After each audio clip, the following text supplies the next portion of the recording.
চোখ রাখবো পরের খবরে। যোগ্য প্রাপকদের আবাসের ঘর না পাওয়ার অভিযোগ উঠছে। ঘর না পাওয়ায় ক্ষোভ বাড়ছে বঞ্চিতদের মধ্যে। প্রথম পর্বের সমীক্ষার পর আবাসের ঘর পাওয়ার সম্ভাব্য তালিকা প্রকাশ এবং দক্ষিণ চব্বিশ পরগনার নামখানার 2420 জনের তালিকা প্রকাশ করা হয়েছে এবং সেখানেও দুর্নীতির অভিযোগ। ঘর না পাওয়ায় ক্ষোভ বেড়েছে বঞ্চিতদের মধ্যে। যেমনটা জানা যাচ্ছে যে প্রথম পর্বের সমীক্ষার পর আবাসের ঘর পাওয়ার সম্ভাব্য তালিকা প্রকাশ করা হয়েছে, যে তালিকা নিয়ে কিন্তু ক্ষোভ প্রকাশ করা হয়েছে।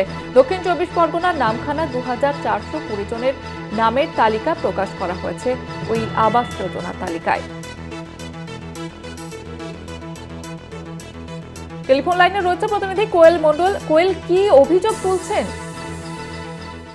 একদমই জহিতা, দেখো ইতিমধ্যেই তুমি জানো যে বাংলার যে বাড়ি প্রকল্প অর্থাৎ আবাস প্লাস প্রকল্প তার প্রথম দফা সমীক্ষা শেষ হয়েছে এবং প্রথম দফা সমীক্ষার পর প্রত্যেকটি ব্লক অফিস এবং পঞ্চায়েত অফিসে আবাসের ঘর পাওয়ার ক্ষেত্রে সম্ভাব্য যোগ্য এবং অযোগ্যদের তালিকা প্রকাশ হয়েছে।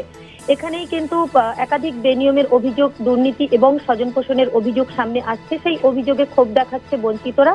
দক্ষিণ চব্বিশ পরগনার নামখানা ব্লকের নামখানা গ্রাম পঞ্চায়েত, সেখানেই কিন্তু 2420 জনের নামের তালিকা ধরে সমীক্ষা হয়েছিল।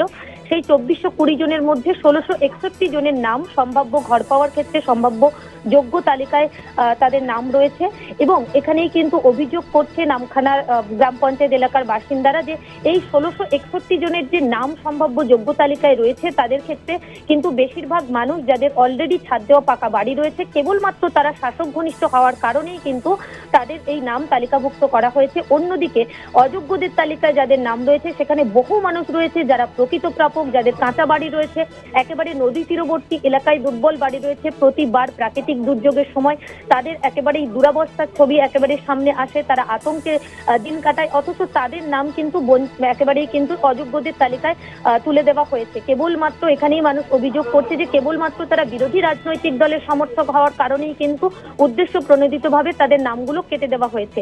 এক্ষেত্রে আমরা কথা বলেছিলাম নামখানা সমষ্টি উন্নয়ন আধিকারিক অমিত কুমার সাহুর সঙ্গে। তিনি বলেছেন যে এই ধরনের অভিযোগ তার কাছেও এসেছে।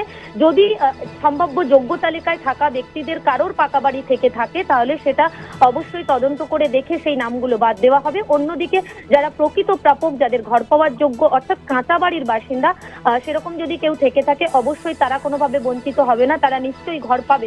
এখানে প্রশ্ন উঠছে বারে বারে সমীক্ষার পরেও একই ভুল কেন হচ্ছে। সেক্ষেত্রে জয়িতা তোমাকে জানাবো, প্রশাসন যেমনটা জানাচ্ছে, একদিকে 2018 সাল, সেই 2018 সালের তালিকা ধরে সমীক্ষা হয়েছিল, সেখানে বহু যোগ্য প্রাপকদের নাম তালিকাভুক্ত হয়নি। সেক্ষেত্রে প্রশাসনের তরফে তাদেরকে নতুন করে আবেদনের কথা বলা হয়েছে। অন্যদিকে এই যে যোগ্যদের তালিকা জুড়ে বেনিয়মের অভিযোগ আসছে, সেখানে কিন্তু যেটা প্রশাসন বলছে যে ব্লক প্রশাসনের তরফে যখন সমীক্ষক দল গ্রামে গ্রামে পৌঁছয় সেখানে আবাসের ঘর পাওয়ার লোভেই কিন্তু পাকা বাড়ির বাসিন্দারা তারা অন্য মাটির বাড়ি, রান্নাঘর কিংবা গোয়ালঘর দেখিয়ে একেবারেই কিন্তু রীতিমতন প্রশাসনের চোখে ধুলো দিয়েছে, অর্থাৎ মিসগাইড করা হয়েছে সমীক্ষক দলকে। একেবারেই বলাই যায় এই মুহূর্তে আগামী 15 তারিখের পর রাজ্য জুড়েই কিন্তু আবাস প্রকল্পের যে উপভোক্তা তাদের অ্যাকাউন্টে প্রথম দফার টাকা ঢুকতে চলেছে। অন্যদিকে প্রশাসন বলছে যে একেবারেই স্বচ্ছ তালিকা প্রকাশ হবে, যোগ্যরা ঘর পাবে, অযোগ্যরা বাদ যাবে। সেক্ষেত্রে এখানে প্রশ্ন উঠছে এই যে যোগ্য তালিকায় ভুরি ভুরি অযোগ্য ব্যক্তিদের নাম রয়েছে তাদের নাম কি আদৌ বাদ দেওয়া হবে, বা যারা প্রকৃত কাঁচা বাড়ির বাসিন্দা যারা এখনো বঞ্চিত রয়েছে এই প্রকল্প থেকে তাদের নাম কি তালিকাভুক্ত করা হবে, এটা কিন্তু একটা বড় প্রশ্ন থেকেই যাচ্ছে।